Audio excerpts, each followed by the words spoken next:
Y dice así la palabra del Señor, capítulo 15, yo soy la vid verdadera. O sea, Jesús toma una planta para compararse con esa planta y dar un mensaje. Yo soy la vid verdadera y mi Padre es el labrador.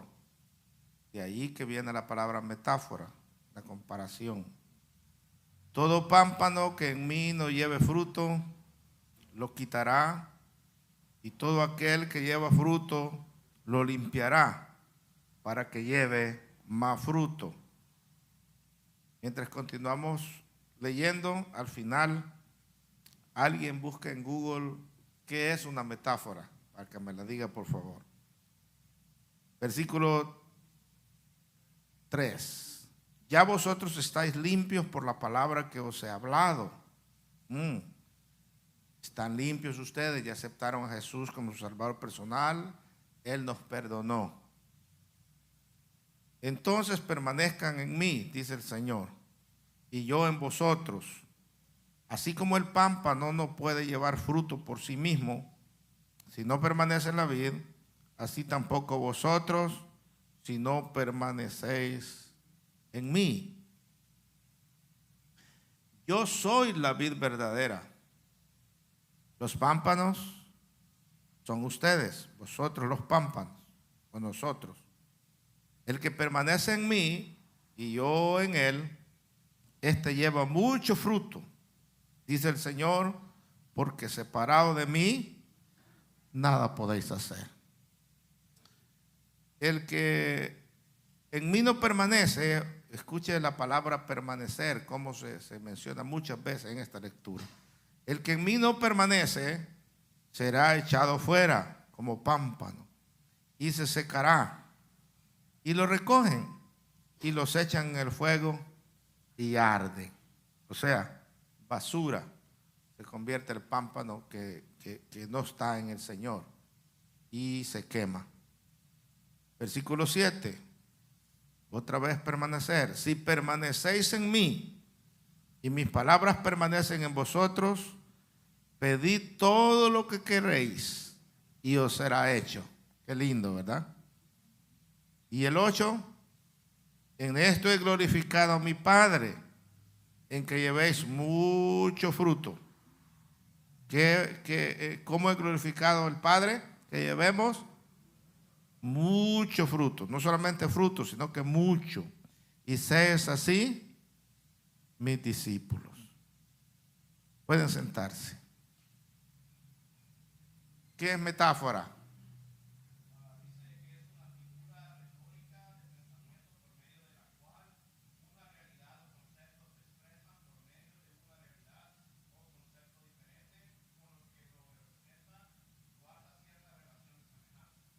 Okay. Ya escucharon lo que es una metáfora. Y Jesús se está comparando a una plantita, a una vid, semejante a la vid, así es el Señor. Entonces da un mensaje en esa comparación de semejanza para que, o sea, lo que está tratando el Señor de decir es que la unidad entre nosotros, la dependencia de nosotros hacia Él, estar unidos a Cristo, es lo que nos va a ayudar a llevar mucho fruto, lo que nos va a ayudar a ser victoriosos. Media vez nos desprendamos del Señor, entonces seremos como ramitas secas que solo sirven para hacer arder el fuego. Pero mientras permanecemos en el Señor, entonces somos pámpanos vivos que vamos a llevar fruto. Entonces el tema de la mañana, dije, es llevando mucho fruto. Hermanos, amigos, la vid es una planta con muchos pámpanos. Vamos a cambiarle. La planta de la vid es una planta con muchas ramitas, ¿verdad? Y le hacen hasta una como enramadita, ¿verdad? Para que ahí se vaya descansando las ramitas de las uvas. Cuando uno va para Bakersfield, la vid es las uvas, la planta de la uva es la vid. Cuando uno va para Bakersfield a los bautismos, hay aquellas plantaciones de uvas, ¿verdad? y le ponen apoyo para que ahí las ramitas descansen y se cargan de uvas, hermano. Cada ramita da un racimo de uva grande, o sea que sacan una buena cosecha. Una sola vid produce una buena cantidad de uvas. O sea que es una planta muy agradecida que da mucho fruto. Las uvas desde el Antiguo Testamento han simbolizado la capacidad del pueblo de Dios de producir y llevar mucho fruto. Por eso el Señor la usa como ejemplo. La capacidad. Hay árboles que no quieren dar frutos a veces. Yo recuerdo que mi abuelo los macheteaba, los pobres árboles, cuando no daban fruto, ¿verdad? Les pegaba con un machete y los castigaba. Y no ha de creer que así daban frutos los árboles, les gustaba. Eran árboles masoquistas, ¿verdad? Ellos sabían el secreto, los campesinos. Pero la uva no, la uva es muy dadivosa en cuanto a eso, a dar fruto.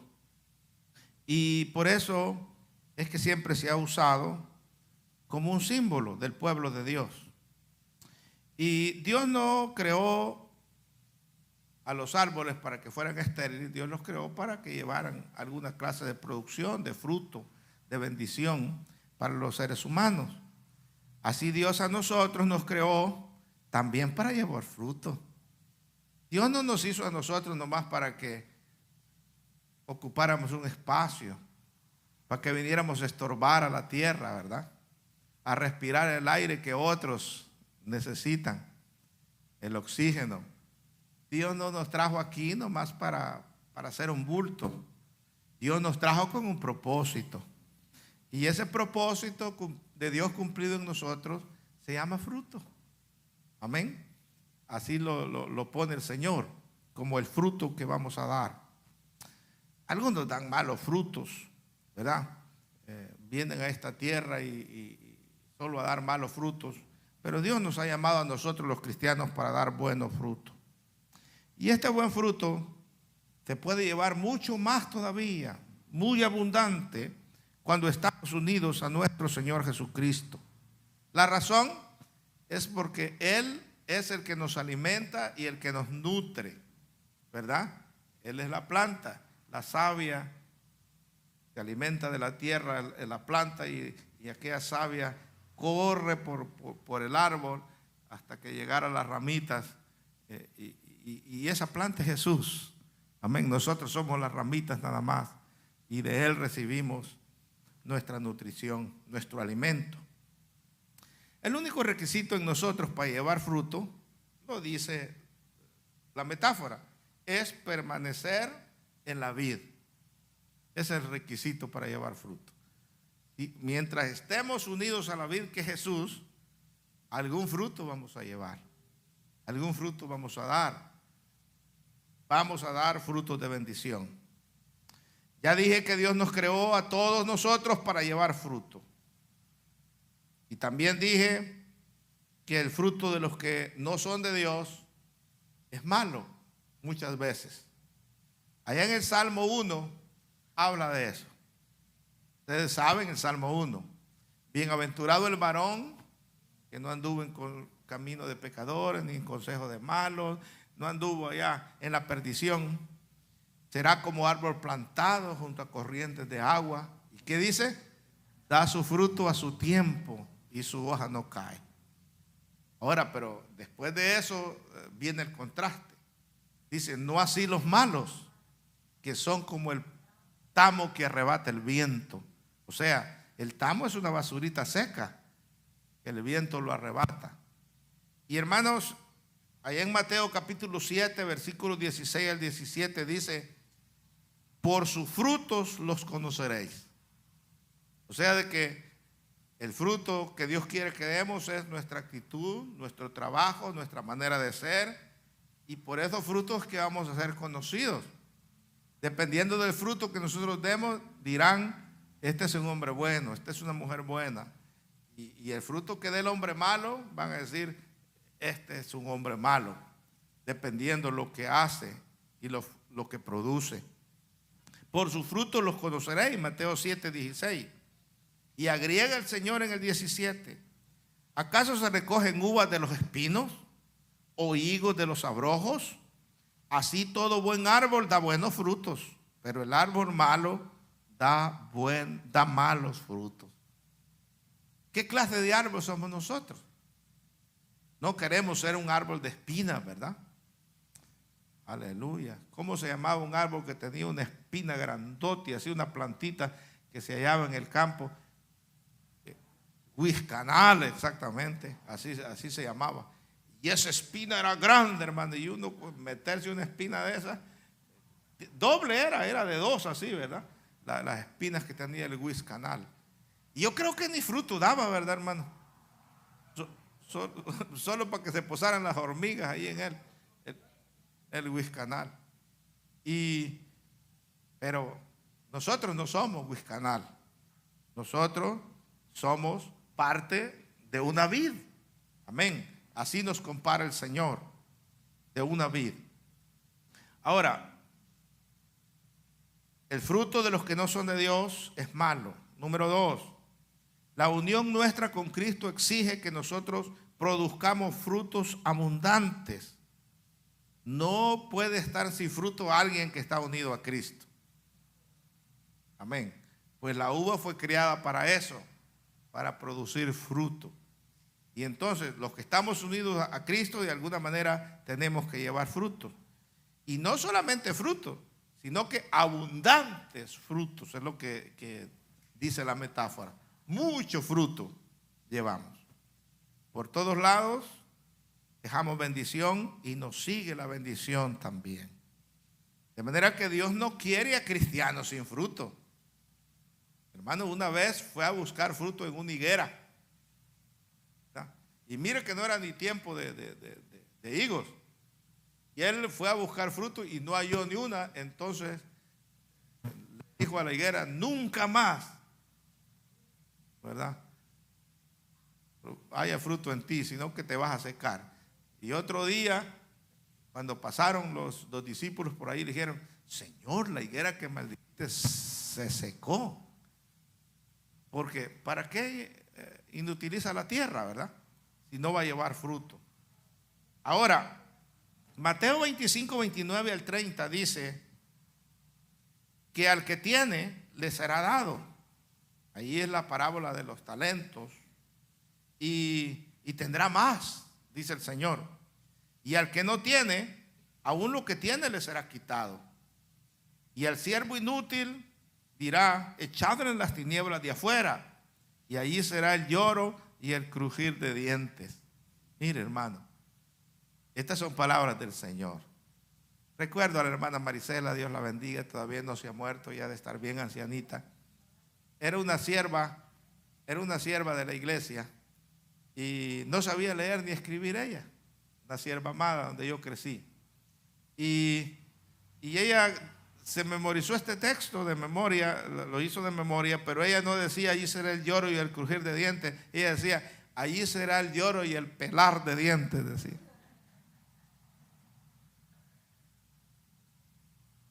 Y siempre la recordamos por esas cosas, ¿verdad? Una vez dijo que el que sirviera de pieza de tropiezo, decía la palabra, que se amarrara una piedra en el cuello de la camisa y se tirara a lo profundo del mar. Pues la Biblia no dice que es la camisa, ¿verdad? Solo dice que es el cuello, ¿verdad? Pero ella se lo aprendía así, de esa forma, y la recordamos, por eso la recordamos todo este tiempo. De manera que el punto es que Dios nos creó para llevar fruto. Que a Dios no le agrada el cristiano que no lleva fruto, que no da alguna clase de fruto.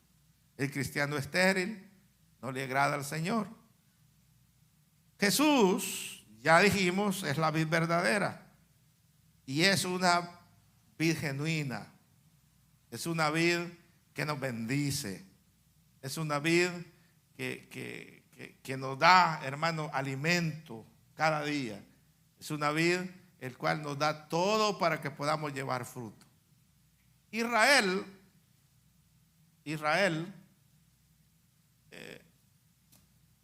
es comparado en el Antiguo Testamento también como una vid. Lastimosamente Israel falló. Y era el Señor que Él no vaya a decir así de nosotros, su iglesia, ¿verdad? Pero Israel falló como vid.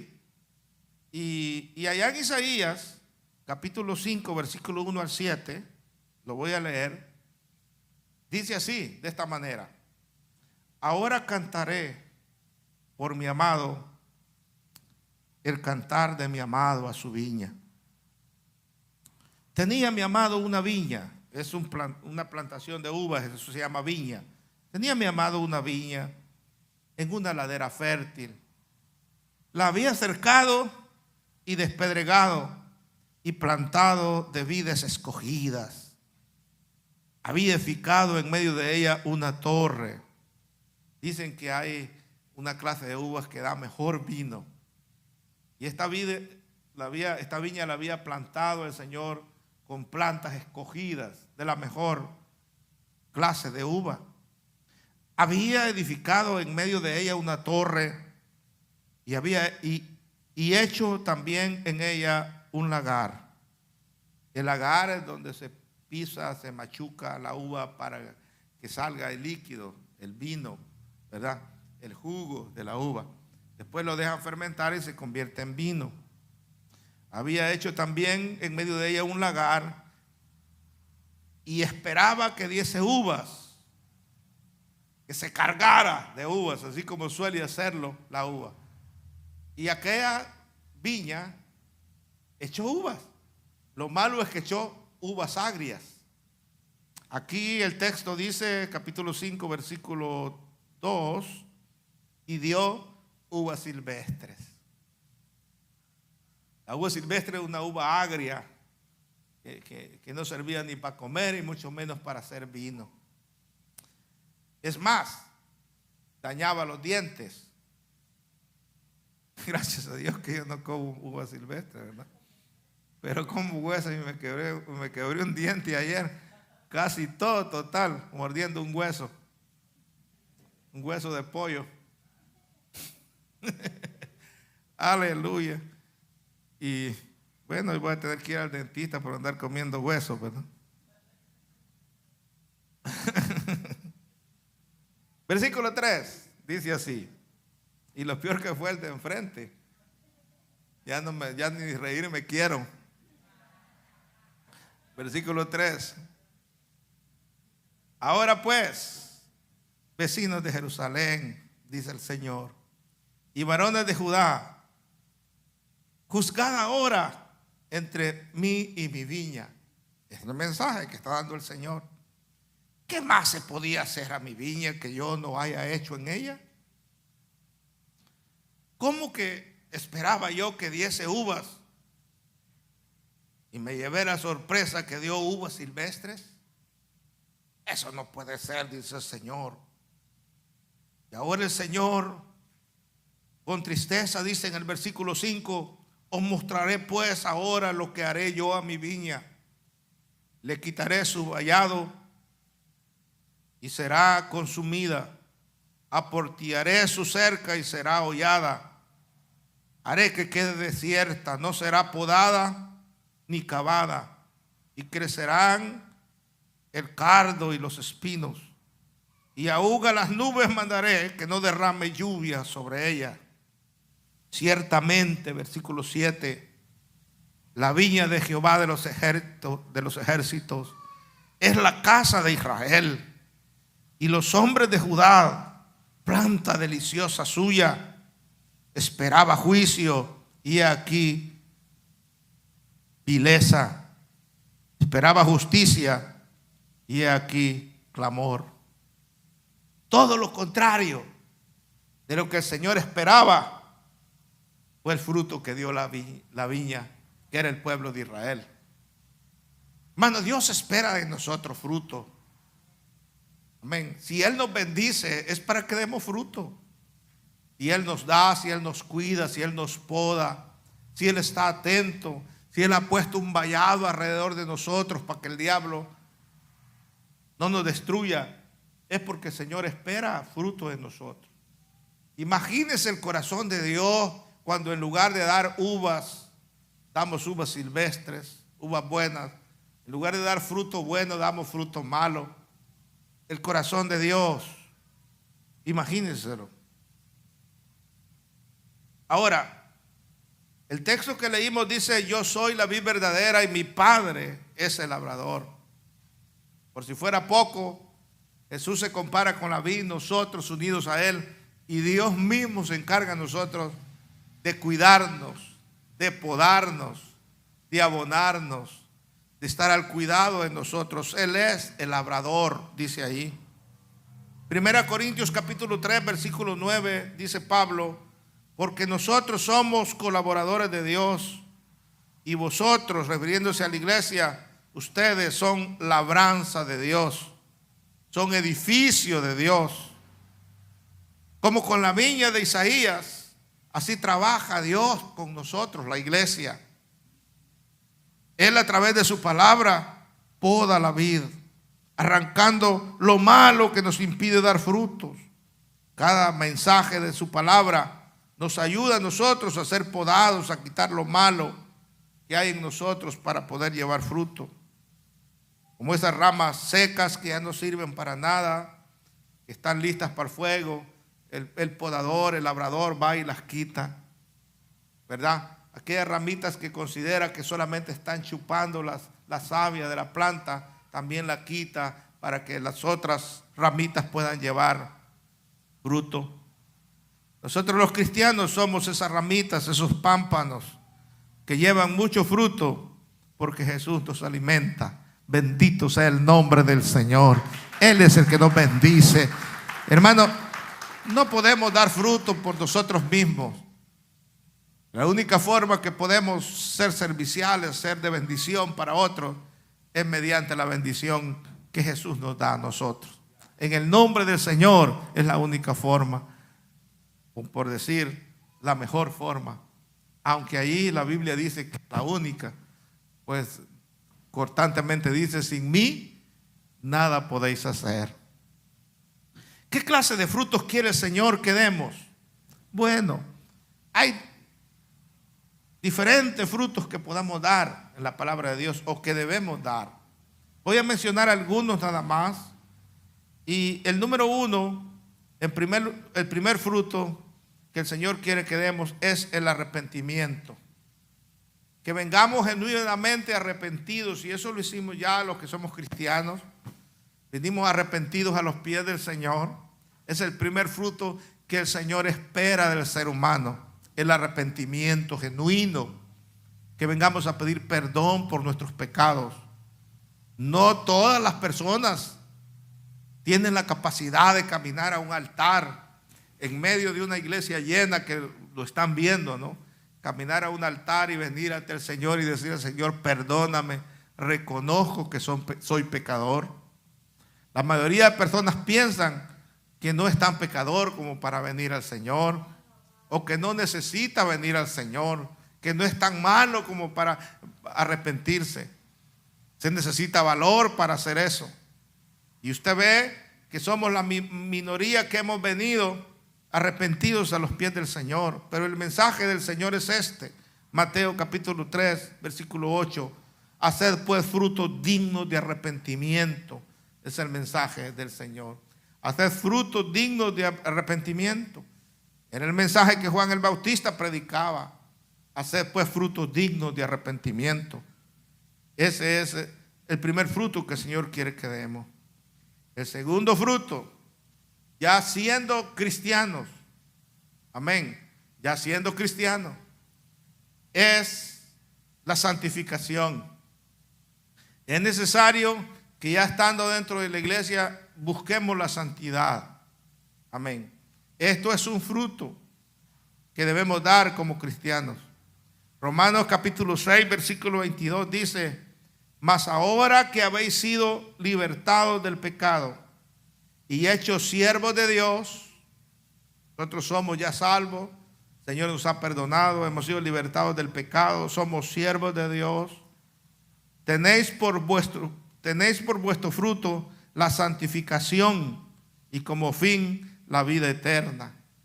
O sea, la santificación es un fruto que se da en el cristiano automáticamente. Amén. Cuando está en el Señor, cuando está unido al Señor, hermanos, tenemos que buscar ser santos cada día, alejarnos de la pecaminosidad y buscar la santidad. 3. El cristiano ya convertido, el cristiano ya santificado, que está dentro de la iglesia, uno de los frutos que el Señor quiere que demos es ganar almas para Cristo. Ese es el número 3, ganar almas para Cristo. Mateo 28, 19, en la gran comisión, antes de irse a la iglesia, al cielo, el Señor encomendó a sus discípulos este trabajo. Y dice Mateo 28, 19, por tanto, id y haced discípulos a todas las naciones, bautizándolos en el nombre del Padre y del Hijo y del Espíritu Santo. Ese fruto el Señor quiere que demos, que ganemos un alma para Cristo, que prediquemos este mensaje, y es que ya hemos sido perdonados, ya hemos sido santificados. Ahora nuestro trabajo es predicarle a otros el mensaje de salvación. Número 4, Dios quiere que sirvamos en la iglesia, que hagamos algo dentro de la iglesia. La iglesia, además de ser un organismo, es una organización. Y una organización se compone de personas con diferentes puestos, diferentes trabajos, diferentes labores dentro de la iglesia. Sirvamos para algo dentro de la iglesia. Ese es un fruto que el Señor espera, el número 4. Primera de Corintios capítulo 4, versículo 1 dice, así pues, téngannos los hombres por servidores de Cristo y administradores de los misterios de Dios. O sea, eso es lo que somos nosotros. Somos servidores de Cristo y administradores de los misterios de Dios. Ese es el fruto número 4 que el Señor quiere que demos. Que seamos buenos administradores, amén, y servidores en la iglesia. Número 5, fruto de labios, que esto es sacrificio de alabanza. El Señor no quiere que en nuestros cultos o donde quiera que andemos con la boca cerrada. Él quiere que siempre alabemos su nombre. Amén. Que demos alabanza a Él. Eso se llama fruto de labios. El cristiano, hermano, debe dar fruto de labios. Y está en Hebreos capítulo 13, versículo 15. Dice así, así que ofrezcamos siempre a Dios por medio de Él sacrificio de alabanza. Es decir, fruto de labios que confiesen su nombre. Eso es lo que quiere el Señor. Y por último, de los que yo he mencionado aquí, es el buen carácter, que es el fruto del Espíritu, que ya lo predicamos 9 sermones en una serie pasada de Gálatas 5:22. Eso es el buen carácter, eso es el fruto del Espíritu. Amén, que hay en nosotros amor, gozo, paz, paciencia, bondad, benignidad, templanza, mansedumbre y fe. Hermano, que podamos nosotros tener ese buen carácter. Ese es uno de los frutos que el Señor quiere que demos. Nuestro carácter tiene que cambiar cuando ya hemos sido perdonados y hemos sido santificados. Ya no somos los mismos gruñones de antes, ni los mismos pesados de antes, ni los mismos rencorosos de antes, ni los mismos odiosos de antes, ni los mismos altivos de antes, ni los mismos ofensivos de antes. Ya somos hijos de Dios y por eso damos frutos de buen carácter. Alabado sea el nombre del Señor. Dios nos ayude a dar por lo menos estos frutos que yo he mencionado aquí. ¿Cómo lograr estos frutos en nuestra vida? Estos frutos se logran solamente a través de la perseverancia. La perseverancia. Por lo menos 7 veces se menciona en estos versículos que leímos la palabra permanecer. Permanecer en Cristo. Permanecer. 7 veces en esos 8 versículos se menciona la palabra permanecer. Y hermanos, la perseverancia es mantenerse firme o constante en algo estar ahí siempre. Nosotros fuimos llamados por el Señor y este llamamiento nuestro es para toda la vida mientras vivamos. Aquí no se puede tomar vacaciones e irse un tiempo al mundo y después regresar, irse un tiempo al mundo y después regresar. Eso no es lo que el Señor quiere para nosotros. La persona que está cayendo y levantando, nunca lleva fruto. Es más, está dando un mal ejemplo, ¿verdad? Está dando malos frutos. Pero Dios quiere que permanezcamos ahí. Hermanos, que nunca pensemos abandonar al Señor, que ni cruce por nuestra mente. Que no pensemos abandonar su iglesia, que no pensemos abandonar el servirle, sino que siempre esté en nuestra mente: mientras viva, serviré al Señor. Aleluya, estaré siguiendo al Señor. Y esa mentalidad nos ayuda a dar buenos frutos. Cuando usted menos acuerda, alguien lo está poniendo de ejemplo como un hombre y una mujer de Dios, el cual es digno de imitar. Usted deja huellas, usted deja, hermano, qué decir cuando parte con el Señor. Los que perseveran son los que continúan siempre, los que están constantes, mientras los que no son perseverantes muchas veces abandonan. Yo siempre he dicho, a veces da tristeza, pero gente que comenzó con nosotros, la mayoría no está. Algunos se cambiaron de ciudad, otros simplemente se fueron a otra iglesia y otros lamentablemente se cayeron de la gracia. Aunque usted no lo crea, pero yo tengo diáconos que todavía están vivos cuando comenzamos, que todavía andan en el mundo. ¿Ves? 35 años después, yo encontré a uno allá por Lancaster, que había sido diácono de nosotros, y pregunté, ¿y cómo está el hermano tal? A la esposa, pues, fue que encontré, y me dijeron, no va a la iglesia todavía. Y se acomodó en el mundo de tal forma que no ha regresado. Y da tristeza.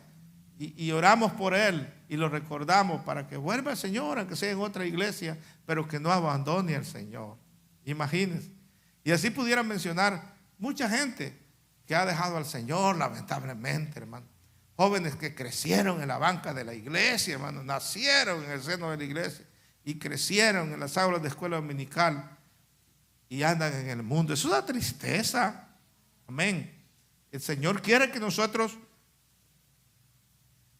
ni de pensarlo, hermano, ni de pensarlo. Y esa permanencia el Señor la premia. Que seamos constantes, ¿verdad?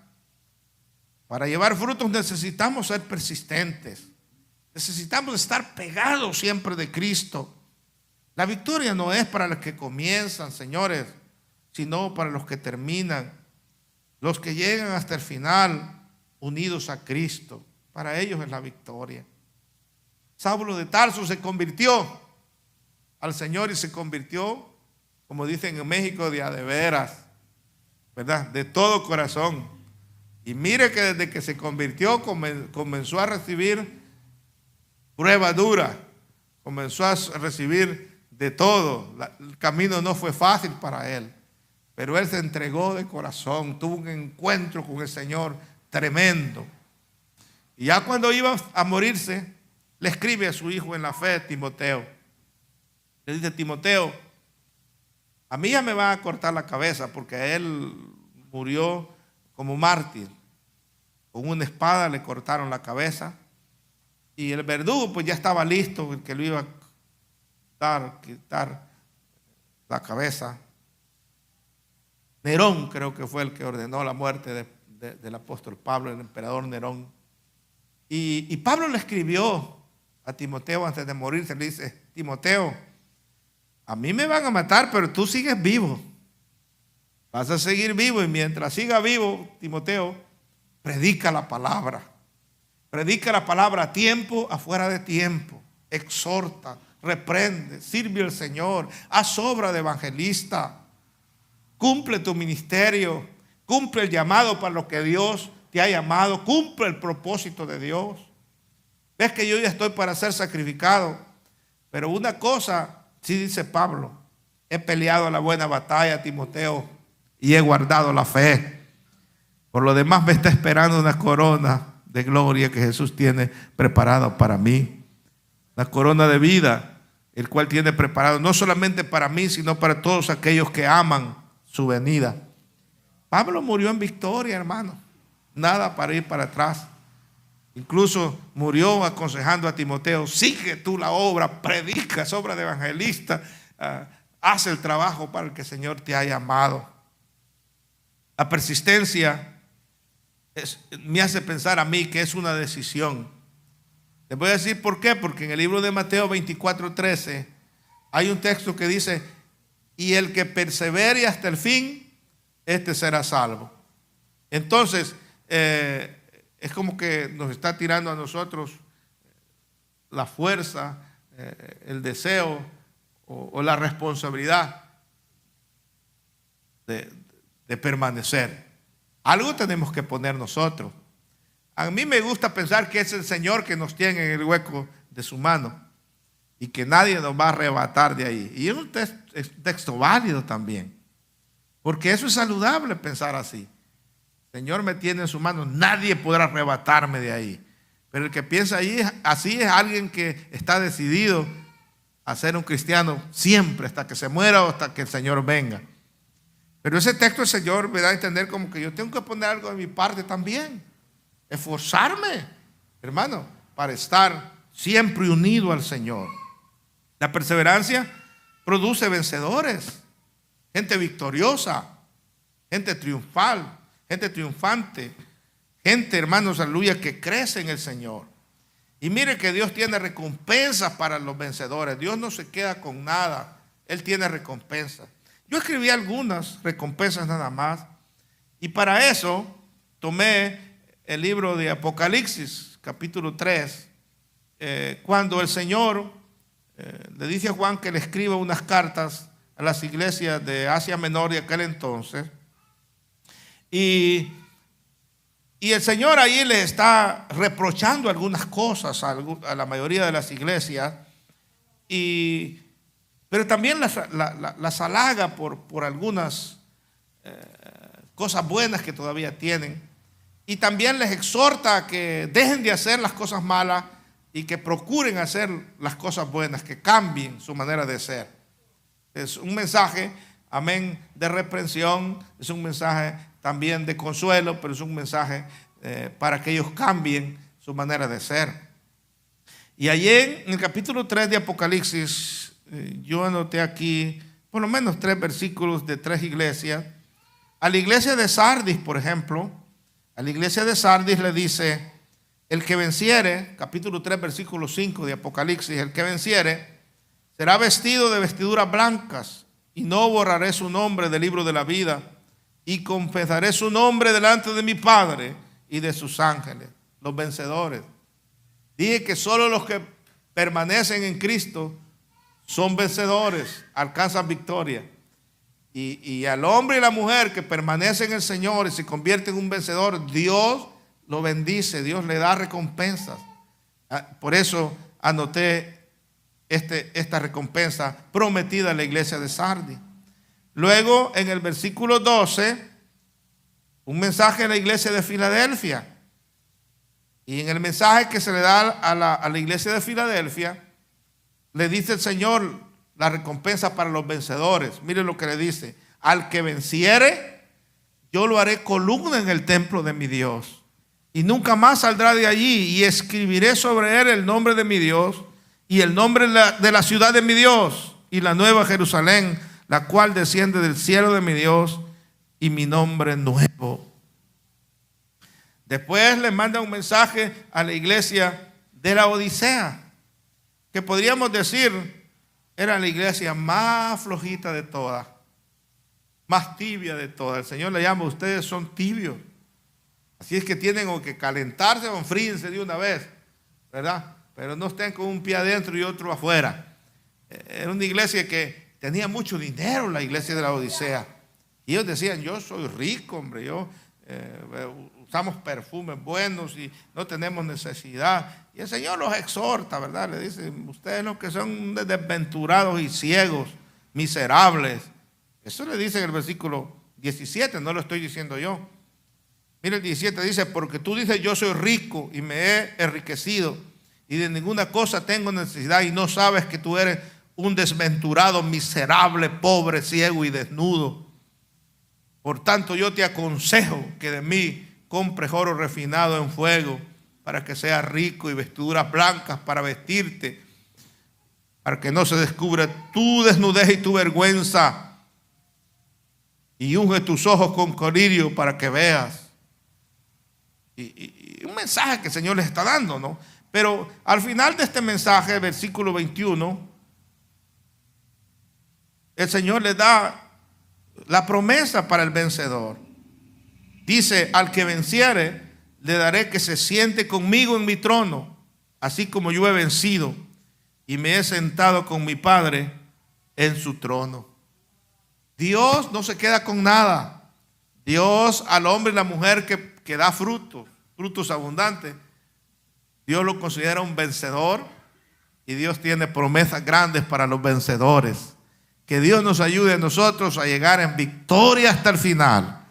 Que el día que nos muramos, y el Señor no viene antes, no muramos quejándonos ni con odio, ni con raíces de amargura, sino que muramos diciéndole, gracias Señor que permitiste cumplir tu propósito en mí.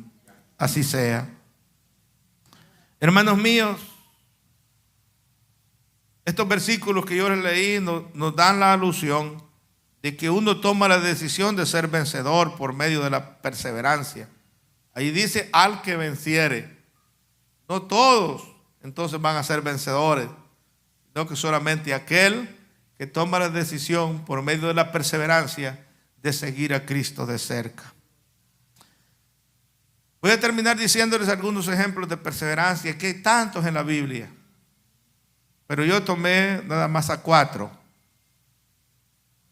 Y uno de estos ejemplos es Noé, cuando construyó el arca. Él tuvo muchas dificultades. Según los estudiosos de la Biblia, creen que fue un periodo aproximadamente de 120 años que él se tardó para construir el arca. La gente se burlaba de él. Nadie le ayudaba, excepto su familia. Él tenía la bendición que por lo menos su familia estaba con él, ayudándole ahí. Y yo no sé cómo hizo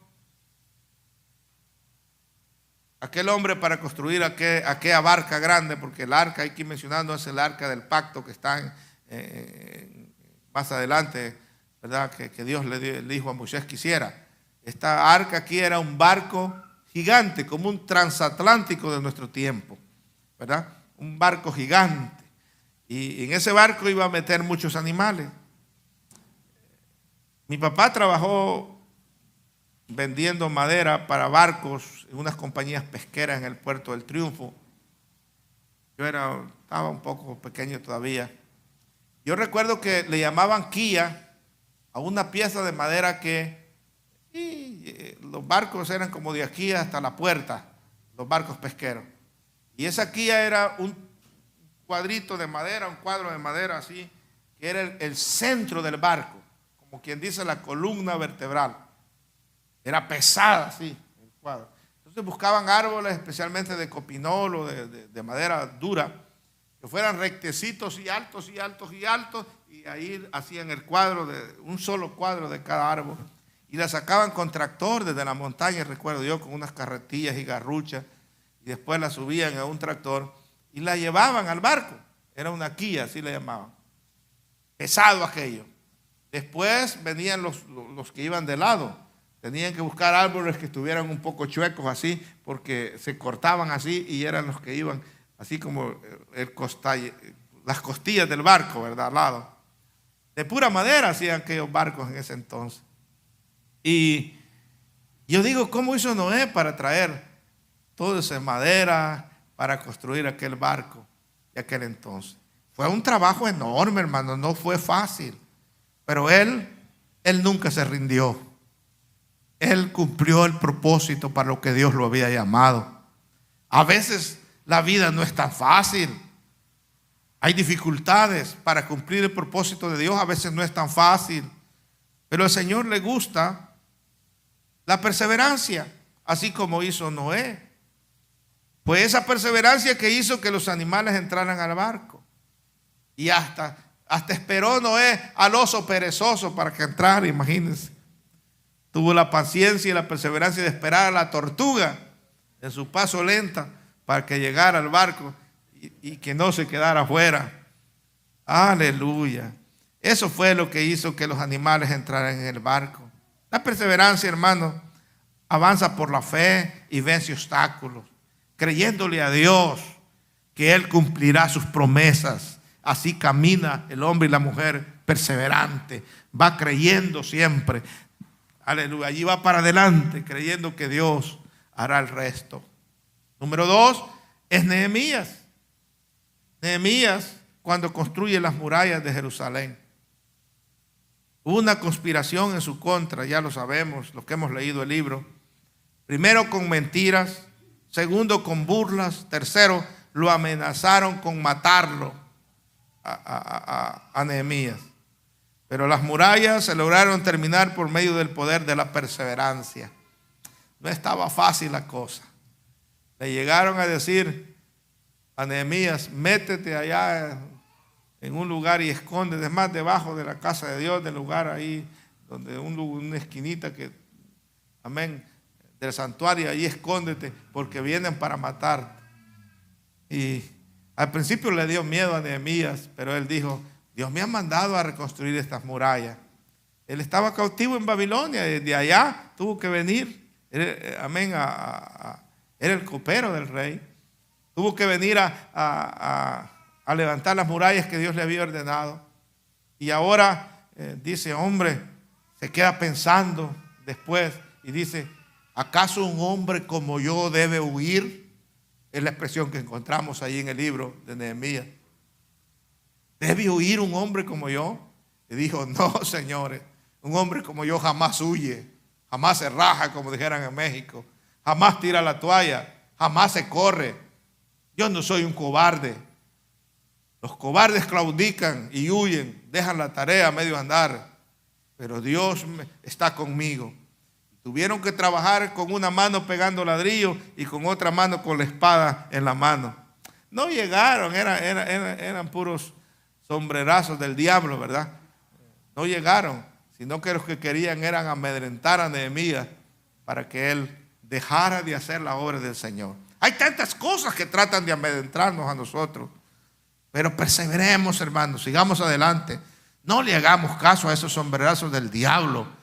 No nos va a hacer nada. Es más poderoso el que está con nosotros que el que está en el mundo. Aleluya. Bendito sea el nombre del Señor. El número 3 es el apóstol Pablo. El apóstol Pablo es un hombre tremendo. Después de haber sufrido trabajos duros y abundantes, fue azotado muchas veces. Créame que llevaba cicatrices en su espalda de las veces que lo azotaron. Fue encarcelado, estuvo en peligro de muerte, fue apedreado, estuvo en naufragios, en fatigas, en muchos desvelos, en hambre, pasó sed, pasó frío, pasó desnudez, calumnias que le levantaron al apóstol. Y esto dice él en 2 Corintios 11:23, lo dice él. Y aparte de eso, la carga del ministerio, porque era un ministro del Señor, llevaba la carga del ministerio sobre él. Y aparte de eso fue que lo azotaron, sufrió todo lo que allí menciona en 2 Corintios 11:23.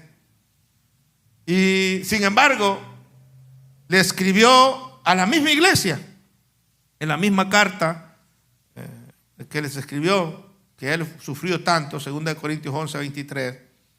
Ahora le escribe en 2 Corintios 4:8, les escribió a la misma carta. Miren lo que les escribió: atribulados en todo, mas no angustiados; en apuros, mas no desesperados; perseguidos sí, mas no desamparados; derribados algunas veces, pero no destruidos. Fue lo que les escribió en 2 Corintios 4:8. Aleluya. Alguna vez lo dejaron tirado en el polvo. Lo agarraron a pedradas, hermano. para matarlo. Y quedó ahí, pensaron que estaba muerto los que lo apedrearon. La cabeza reventada aquí enchindondo y aquí echando sangre y la espalda y todo, moretes de apedradas que ahí lo dejaron. Y los hermanos vinieron a levantarlo para ir a enterrar. Pero antes de levantarlo hicieron una rueda alrededor de él.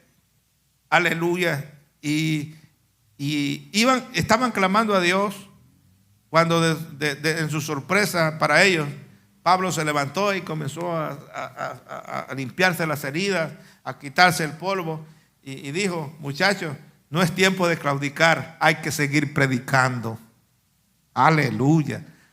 Pablo es un ejemplo de perseverancia, hermano. Si yo pudiera traducirlo en mi traducción, ese versículo, oiga bien, lo voy a tratar de hacer en mis palabras, la traducción bíblica del hermano Noé Romero. Primero les voy a decir el texto de 2 Corintios 4:8.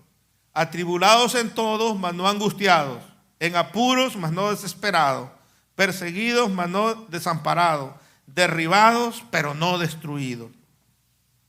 Es como que Pablo dijera de esta forma: el infierno se ha venido contra mí, pero no me rendiré, no retrocederé, no abandonaré, seguiré predicando, sigo en pie hasta el final de mi carrera. Mi pasado ha sido perdonado, mi presente ha sido redimido, mi futuro está seguro. Yo no necesito tener razón, tampoco ser recompensado. No necesito tener posición, ni necesito ser reconocido o tener popularidad. Lo importante es que ahora vivo por la fe y por el poder del Espíritu Santo. No podrán desviarme, nadie podrá engañarme, nadie podrá hacerme retroceder, porque Cristo está conmigo. Alabado sea el nombre del Señor. Eso es lo que me imagino yo de Pablo al leer este versículo. Es lo que él estaba pensando. Y el último ejemplo es nada más y nada menos que nuestro Maestro, nuestro Jesús amado, nuestro Señor Jesucristo. Él nos enseña perseverancia, y solamente por la perseverancia se obtiene victoria, llevar mucho fruto. Si permanecemos en la vid, llevaremos mucho fruto. La perseverancia, unidos a la vid. Recuerde que separados del Señor nada podemos hacer. Nuestro Jesús amado, al venir a redimirnos, no fue una recreación para Jesús. Él dejó su trono de gloria. Y el precio a pagar no fue fácil. Desde su concepción hasta su muerte fue un camino duro. Nació humildemente en un pesebre, creció en una familia pobre y todo lo que sufrió, usted sabe, nuestro Señor Jesús, aleluya, no fue fácil. Tuvo que nacer como abandonado, despreciado entre las vacas y los animales. Fue rechazado, se burlaron de él, fue confrontado, etc. Y note que el Calvario no fue un parque de diversiones. No fue a Disneylandia que fue él. Fue el punto cero en la guerra por nuestra salvación. Allí en el Calvario, hermanos, fue donde él logró la victoria contra Satanás.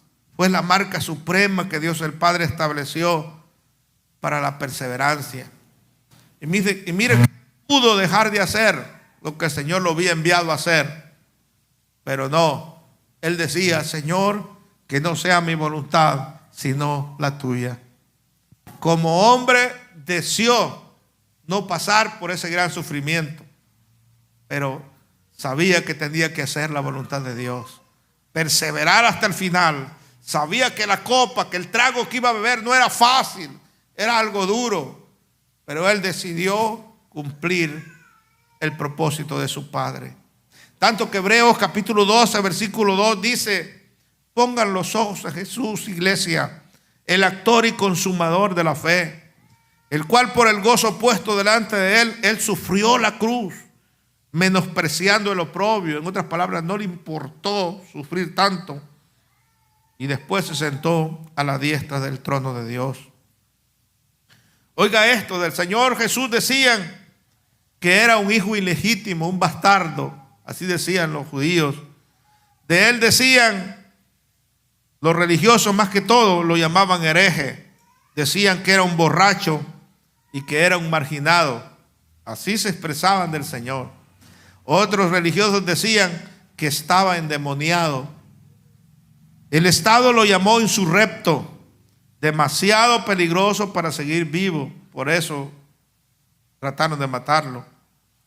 Uno de sus amigos lo traicionó.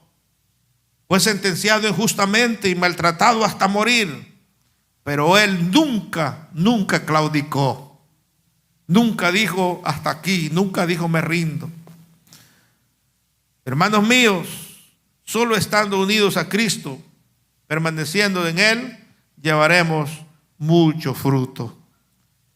El Señor logró el gran fruto de nuestra salvación para todo aquel que cree. Y nosotros lograremos victorias también. Llevaremos mucho fruto si permanecemos en Él. Los últimos 2 versículos dice que todo lo que pidamos, versículo 7 que leímos, que todo lo que pidamos al Padre, Él lo hará. Y esto es algo lindo, porque estando unidos al Señor, somos parte del Señor.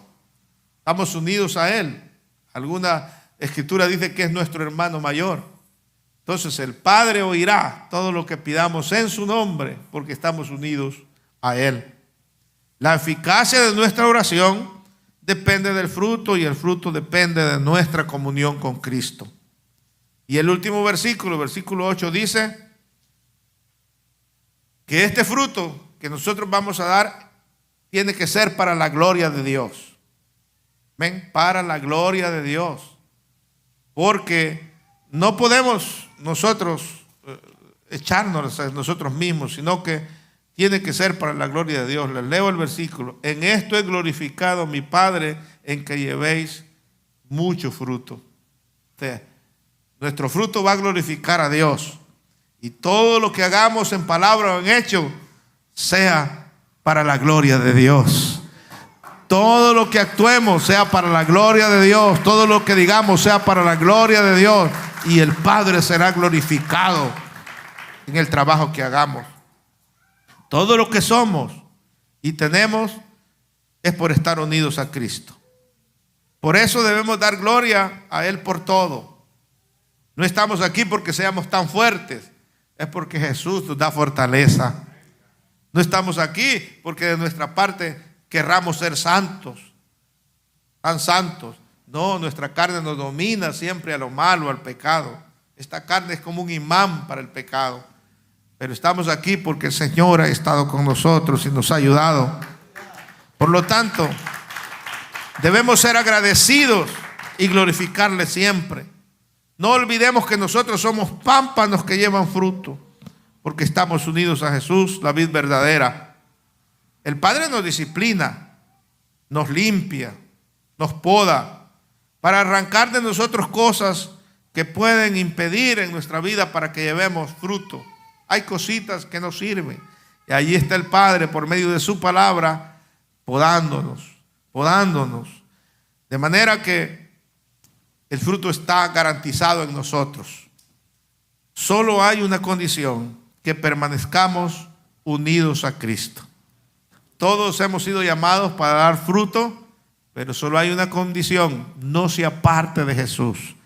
Dependamos del Señor y verá cómo Dios se glorifica en nuestras vidas. Esto de permanecer es una decisión nuestra, ya lo mencioné. De manera que como Noé, como Nehemías, como Pablo y como nuestro Señor nos dieron ejemplo, nosotros también llevaremos fruto según la parábola si estamos unidos a Jesús nuestro Señor, y de esa manera el nombre del Señor va a ser glorificado en nuestra vida. Así sea, para la gloria de su nombre. Estemos de pie, por favor.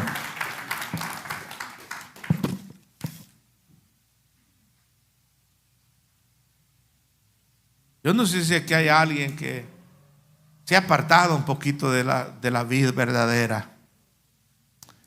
Yo le digo, apartado de Jesús no lleva otra cosa más que se va a secar. Cada día se va a ir secando y secando espiritualmente. El Señor no quiere eso. No quiere que nos convertamos en pámpanos que lleve el viento, sino que seamos vides o pámpanos productivos. Reconcíliese con Dios. Yo le digo ahora, venga Jesús y dígale: Señor, nunca más quiero apartarme de ti. Quiero estar pegadito a ti, Señor. Y si no lo ha aceptado como Salvador personal, usted anda viviendo solo. Por más que se esfuerce, nunca podrá hacer frutos dignos de arrepentimiento. La única forma es viniendo al Señor. Yo le aconsejo, acepte a Jesús como su Salvador personal y verá la diferencia en su vida. Oramos, Padre. En el nombre de Jesús te damos gracias esta mañana. Dios mío, gracias por ser nuestro Dios. Gracias, Señor, porque tú nos das la vitalidad. Tú eres la vid verdadera, nosotros las ramitas nomás que estamos dependiendo de ti, Señor. Aleluya. Creemos que mientras dependamos de ti, Señor, vamos a llevar fruto. Que seamos de bendiciones a otros, Señor. Que nuestro carácter sea transformado. Que nuestra vida, Señor, puede ser una vida servicial, entregada a ti. Que el mundo no nos apantalle. Que el diablo no nos apantalle, Señor. Que la carne nuestra no nos domine, sino que tu savia, tu bendición esté siempre alimentando nuestra vida de tal forma que ese Espíritu Santo nos ayude a llevar mucho fruto. Señor, gracias. Gracias por habernos llamado y ser parte de tu vida, Señor. Bendito sea tu nombre para siempre. A ti la gloria por los siglos de los siglos. Yo bendigo a tu iglesia en el nombre que es sobre todo nombre, Jesús de Nazaret. Él es la vida verdadera. Nosotros los pámpanos que dependemos de Él. Gracias, Señor. Permítanos llevar frutos buenos, no uvas agrias, Señor, como el pueblo de Israel en el Antiguo Testamento, sino que fruto bueno para tu gloria. Así sea. Amén. Dios me los bendiga.